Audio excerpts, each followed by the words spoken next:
लता हूँ, तुम मेरे फांदी हो। अब मुझे बताइए, अगर परमेश्वर का अनुग्रह में आप जीना चाहोगे तो कैसे जियोगे? उसके साथ मिलकर उसके उसके उसके वचनों के अनुसार उसने दिया हुआ वचन, जैसा हमने जोशुआ 1:8 में कहा था कि दिन रात उसके वचन में बने रहो। तो कैसे बने रहोगे? क्योंकि उसके वचन में अगर तुम बने रहोगे तो तुम्हारी आत्मा का भोजन तुम प्राप्त करोगे। तुम्हें क्या होगा? तुम्हें अच्छी तरह से पोषण मिलेगा। जैसा एक हमेशा मैं आपको ये उदाहरण देती हूँ, जैसा एक पेड़, उसका पेड़ का जो खत है, जो उसका जो अंदर का जो बीज, जो अविनाशी बीज से बना हुआ पेड़ जो यीशु मसीह है, जो दाखलता है, वो कहते हैं कि आप लोग मेरी फांदी हो और मैं तुम्हारा दाखलता हूँ, और में तुम बढ़ो और मुझ में बने रहो, ताकि तुम फलदायक हो सकेंगे। अब देखो फल कैसे आएगा?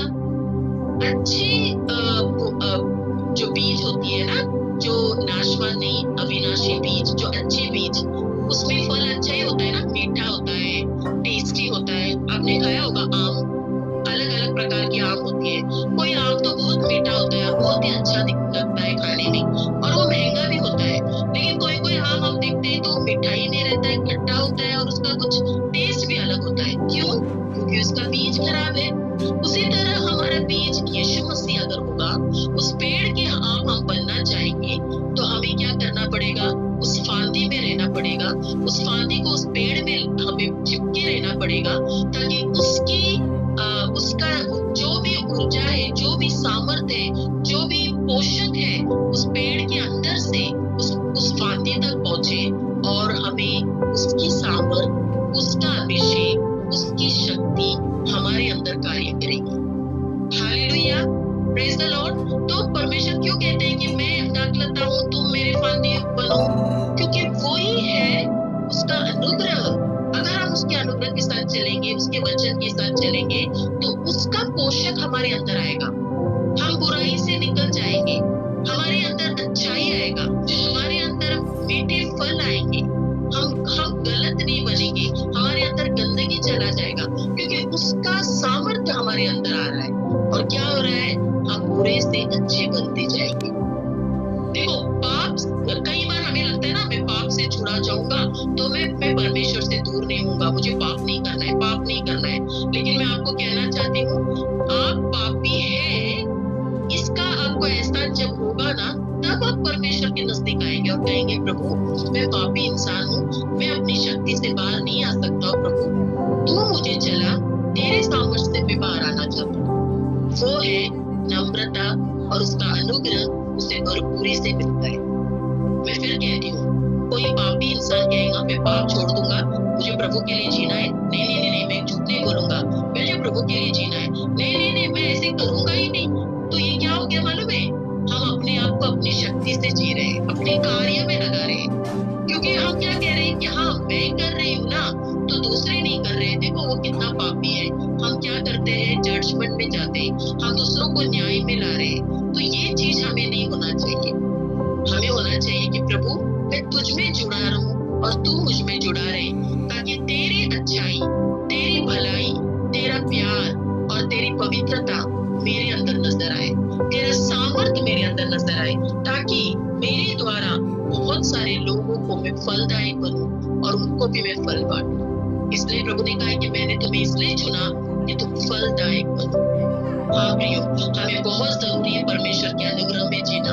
अगर हम यीशु मसीह में, अगर आप लोग सिर्फ पढ़ने के लिए आए हो, आपको लग रहा है कि मुझे ये पढ़ना है, मुझे ये सीखना है, ऐसा नहीं है। उसके प्यार को समझो, अपने आप सीख जाओगे। अगर आप उसके अनुग्रह को समझोगे ना, कि वो हमसे इतना प्यार किया परमेश्वर, मेरे लिए उसने अपना जान दे दिया, तो आप पाप करेंगे ही नहीं। पाप तो आपको छोड़कर चला जाएगा, क्योंकि आप उसके प्यार को जानते हैं। Hallelujah, praise the Lord. तो आप किस नियम में जी रहे हो? पाप और मृत्यु के इसमें जी रहे हो, या परमेश्वर का अनुग्रह जब यीशु मसीह के द्वारा हमें दिया गया जो जीवन है, जो आत्मा और और जीवन का जो नियम से हम जी रहे हैं, उसका अनुग्रह के बीच में उसके साथ जीवन चलेंगे तो हम कभी थकेंगे नहीं, कभी हारेंगे नहीं और कभी हम इस वक्त का ये नहीं करेंगे। मैं सच कह रही हूँ, मैं जब भी कोई वचन लेकर आती हूँ, मैं कभी ऐसे बैठ कर नहीं बनाती हूँ कि मुझे ये बात करना है। कई बार ऐसे लगता होगा कि हाँ ये बहुत कुछ दिख कर आती है और होती है, लेकिन मैं आपको सच कह रही हूँ, परमेश्वर मेरे बीच में है और आप लोग हैं। प्रभु कहते हैं जहाँ 2 या 3 है मैं वहां पर हूँ। मैं कहती हूँ उसके अनुग्रह के बीच में आके मैं जो भी बोलती हूँ ना, वो पवित्र आत्मा बात करता है, क्योंकि मैं वचन मेरे अंदर होता है। मैं प्रभु को कहती हूँ कि प्रभु आज मुझे अनुग्रह के बारे में बात करना है। प्रभु तेरे अनुग्रह के द्वारा मैं जी रही हूँ पिता, और आज मेरे भाई बहनों को भी इसका सच्चाई पहुंच जाए। और मैं जानती हूँ कि आज मेरा पूरा दिन, मेरा बहुत दिन में बिजी थी, बाद में भी मैं सुबह भी आज बिजी थी, लेकिन प्रभु जो अपने बच्चों से कहना चाहता है वो जरूर कहता है जब हम अपनी शक्ति से नहीं चलते। अगर मैं अपना पॉइंट्स लेकर मैं आपसे बात करूँ ना मेरे प्रियो, तो मुझे घमंड आता और मुझे लगता है अरे हाँ मैंने सीखा और मैंने आप लोग को पढ़ाया, क्योंकि मेरे अंदर वो गुण है। लेकिन आज मैं आपको कहती हूँ जो भी मेरे मुंह से आ रहा है, मैं अपनी शक्ति से, अपनी बुद्धि से या मैं अपने नोट्स बनाकर नहीं आती हूँ। मैं प्रभु को कहती हूँ कि प्रभु ये वचन तूने मेरे हृदय में डाला है, ये जो भी वचन है इसमें मुझे तू आज बात करा, और वो है परमेश्वर के समझ में हमें जीना, उसके अधीन में रहना। और बहुत सारा वचन है इस अनुग्रह के बारे में, हम जरूर आगे सीखेंगे, क्योंकि इसमें बहुत डीप नॉलेज है, लेकिन हम इस कम समय में नहीं सीख पाएंगे। लेकिन जो भी आज आप लोगों ने वचन के द्वारा समझे मेरे प्रियो, मेरा विश्वास है कि आप लोग इसे जरूर ध्यान देना और आगे इसका अपने जीवन में इस्तेमाल करने की भी कोशिश करना। धन्यवाद यीशु। कोई प्रश्न है? 5 मिनट है हमारे पास, कोई भी प्रश्न चला जाएगा, हमारे हाथ में कुछ नहीं बचेगा सिवाय नाश के। लेकिन परमेश्वर का धन्यवाद हो कि यूहन्ना 3:16 के अनुसार परमेश्वर ने इस जगत से प्यार किया है, इस जगत के लोगों से प्यार किया है। और जिस प्रकार से सिस्टर एग्जाम्पल दे रही थी, वो एग्जाम्पल मैं पहले एक स्टोरी में पढ़ी हुई थी और बहुत ही उस समय भी मेरे हृदय को टच किया था। और आज फिर से वो स्टोरी जो है मेरे सामने सिस्टर एंजल के द्वारा आ गया कि परमेश्वर ने सच में जिस प्रकार वो पिता जो था वो अपने बच्चे का ध्यान नहीं दिया, क्योंकि अगर वो अपने बच्चे के दर्द को, अपने बच्चे के दुख को देखता तो वो पूरी जगत माने पूरी रेलवे जो ये था डब्बा था ना, उसमें पता नहीं हजार लोग उसमें होंगे ना, उनको वो बचा नहीं पाता। अगर एक अपने बच्चे को खोता तो उन हजारों को बचा लेता। और प्रभु यीशु मसीह ने वही किया। ये तो एक साधारण व्यक्ति था, लेकिन उसने एक साधारण व्यक्ति होकर इतना प्रेम अपना मन दिखाया कि अगर मैं अपने बच्चे को बचाने जाऊंगा तो ये सारे लोग क्या हो जाएंगे, नाश हो जाएंगे, लेकिन अगर मैं अपने बच्चे को खो दूंगा तो इतने लोग जो है बच सकते हैं। तो उसी प्रकार हमारा परम पिता परमेश्वर जिस दुनिया को उसने बनाया, सोचिए उसका दर्द, उसका लगाव हो उससे कितना होगा।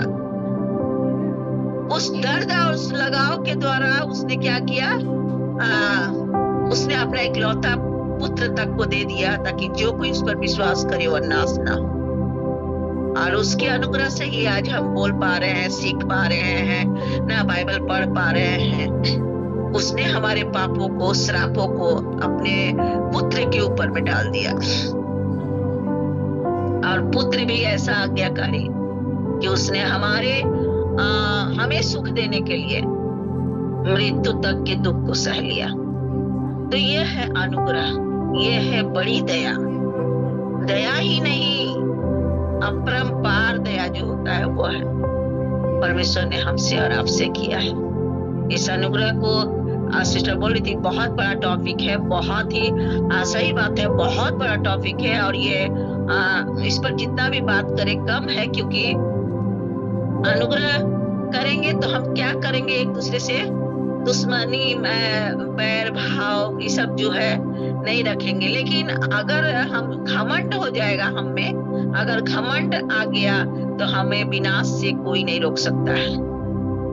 लेकिन परमेश्वर प्रभु यीशु परमेश्वर ने जब अपने इकलौते पुत्र को भेजा तो प्रभु यीशु मसीह के द्वारा वो पावर हमें आया, वो सामर्थ्य हमें आया और हमें एक नया जीवन मिला।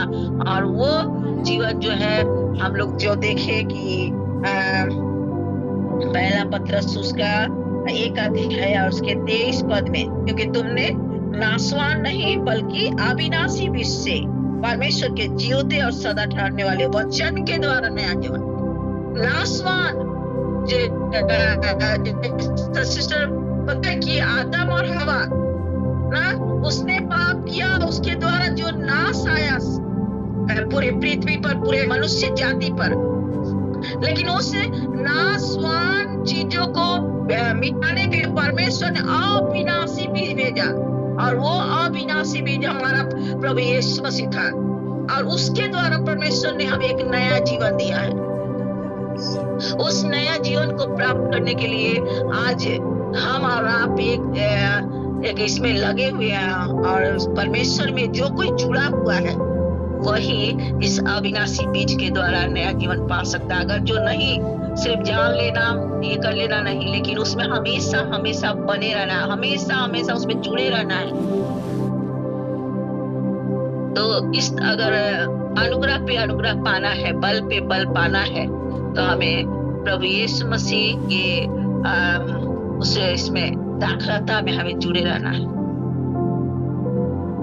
और तब हम उसमें बने रहेंगे और अद्भुत आशीषों से हम आशीषित होंगे, और हमारे अंदर में नम्रता आएगा, घमंड जाएगा, क्योंकि घमंड जो है, जो जिसने मैं किया वो सारे नाश हो गए।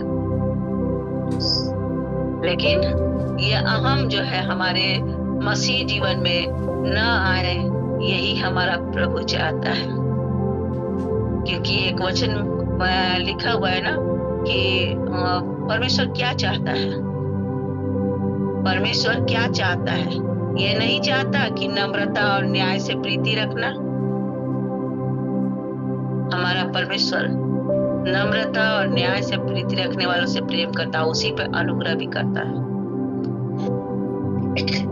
तो इस अनुग्रह को समझेंगे। और धन्यवाद सिस्टर एंजल का कि उन्होंने हमेशा एग्जाम्पल से बात किया है, और अधिक से अधिक चाहती हैं कि लोग समझे। तो प्रभु का धन्यवाद हो कि हम लोग इस बात को समझे हैं, और प्रभु आगे भी इस सिस्टर के द्वारा परमेश्वर और भी अनुग्रह से रिलेटेड बातों को बताने पाए, नए नए प्रकाशन बताने पाए, क्योंकि बिना नए प्रकाशन के द्वारा, बिना पवित्र सामर्थ्य के द्वारा कोई भी जो है सही तरीके से अनुग्रह को नहीं समझ सकता है, वो भी परमेश्वर की अनुग्रह। प्रभु का धन्यवाद हो सारी बातों के लिए। सो थैंक यू सिस्टर, प्रभु आपको आशीषित करे। हालेलुया, धन्यवाद परमेश्वर का। बहुत सुंदर समीला ने भी समझाया, और आज दोपहर को मैंने जो वचन दिया था वो भी यही वचन था, इसी तरह का वचन था, और वो इफिसियों 4 का 7 का था कि पर हम में से हर एक को मसीह के दान के परिमाण के अनुसार अनुग्रह मिला है। और कल दोपहर को भी हमारी यही बात है, यही वचन था यो, तो इसीलिए मैंने मुझे सोचा कि भाई समीला कुछ और बोले तो अच्छा है, क्योंकि मैं और सब 10 मिनट का मेरा वचन था, और मुझे भी ये प्रभु ने दिया प्रकाशन, मुझे नहीं पता था कि मैं ये वचन दे पाऊंगी। तो परमेश्वर एंजल बोलती है कि परमेश्वर हमारा मुंह बनता है, हमारा कंठ बनता है, वो कोई तैयारी या लिख के, मैं भी नहीं लिखती हूँ, कुछ नहीं तैयारी नहीं करती हूँ, वचन मुझे मिलता है, मैं अपनी बुक में इसमें देखती हूँ, और मैं अपने आप परमेश्वर को सहायता मांगती हूँ, परमेश्वर मेरा मुंह और कंठ तू बन। दोपहर को भी यही वचन मुझे मिला, तो मैं सोचती रही, और फिर बाद में परमेश्वर ने प्रकाशन दिया, और उसके हिसाब से हम 10 मिनट बोल पाए। तो परमेश्वर का अनुग्रह हमें मिला है, तो उसको अभी अनुग्रह का टाइम, और एक दिन ऐसा आएगा कि अनुग्रह हमसे ले लिया जाएगा, ये आशीष से हमसे ले ली जाएगी। हम चारों तरफ मारे भटकेंगे फिरेंगे, पर हमें कहीं भी शांति नहीं मिलेगी, कहीं भी चैन नहीं मिलेगा। इसीलिए अभी जो अनुग्रह का समय प्रभु ने हमें दिया है, उसमें जितना हो सके उतना हमें प्रभु की संगति में रहना है, प्रभु से बात व्यवहार करना है। ऐसा नहीं कि आप एक जगह बैठते रहो और एक जगह बाइबल पढ़ोगे, जब भी मिलेगा घूमते फिरते चलते परमेश्वर का अनुग्रह, क्योंकि यहाँ साफ लिखा है इफिसियों 4 के 7 में के हमें मसीह के दान के परिमाण के अनुसार अनुग्रह मिला है। ये परमेश्वर की ओर से मिला है, किसी इंसानों के द्वारा हमें नहीं मिला। अगर कोई इंसान हमें कोई 2 चीज दे देगा, 2 पल के लिए शांति मिलेगी और तीसरे पलों वो इंसान का मन टूट जाएगा और वो कुछ गलत बोल देगा तो हमारा दिल टूट जाएगा, हमें सही मार्गदर्शन नहीं मिलेगा, हमारा मन डाइवर्ट हो जाएगा, हम परमेश्वर से भी दूर हो जाएंगे। मेरे साथ कई बार ऐसा होता है कि मेरे साथ ऐसी कोई बातें हो जाती तो मेरा पूरा मन डाइवर्ट हो जाता है कि मेरे लिए बोला, मेरे लिए ये करा, मैं तो चाहती भी नहीं, मैं ऐसा करती भी नहीं हूँ। इसीलिए हमें अभी परमेश्वर के अनुग्रह में चलना बहुत ही जरूरी है। तो प्रभु का धन्यवाद हो कि मैंने तो समझती में थोड़ा 10 मिनट बताया था, पर एंजल ने बहुत ही विस्तार पूर्वक, और एक सीरीज चलेगी अभी और ये बातें अनुग्रह पे हमें बताई जाएगी। तो हमें कोई भी वचन को छूटना नहीं चाहिए। मैं यहाँ सबको ऐसा नहीं बोलती कि भीड़ इकट्ठी होगी तो अच्छा लगेगा। आप लोग इस वचनों को समझने के लिए, उसको अपने हृदय में उतारने के लिए, अपने हृदय पे वीडियो पे लिखने के लिए टाइमिंग से जुड़िए, ताकि आप वचन से वंचित ना हो पाए, क्योंकि वचन ही परमेश्वर है हमारा, और वचन के द्वारा ही हमारा जीवन बदलता है। आज मैं वचन में ना होती तो आज मैं आप लोगों के सामने ना बैठती। अगर ऐसे ही मुझे खाली दिखावा करना होता तो मैं 2 शब्द बोल के इधर उधर बड़ी बड़ी बातें करके रह जाती। पर आज हमें अनुग्रह के समय में चल रहे हैं, हमें अनुग्रह पाना बहुत ही जरूरी है और उस अनुग्रह में बने रहना जरूरी है। जब ही प्रभु हमें आशीष देता है और हमारी हर भली मनोकामना पूरी रखता है। तो बहुत सुंदर अपना एंजल और शर्मिला दोनों को प्रभु आशीष दे। और मुझे कल हॉस्पिटल जाना है, आज सुबह दोपहर का कॉल आ चुका था मेरा, और मुझे कल पेट स्कैन के लिए बुलाया है। तो जो भी बातें हैं परमेश्वर का महिमा होवे, उसके लिए आप सभी बातें दुआ में रखना। मुझे ऐसा नहीं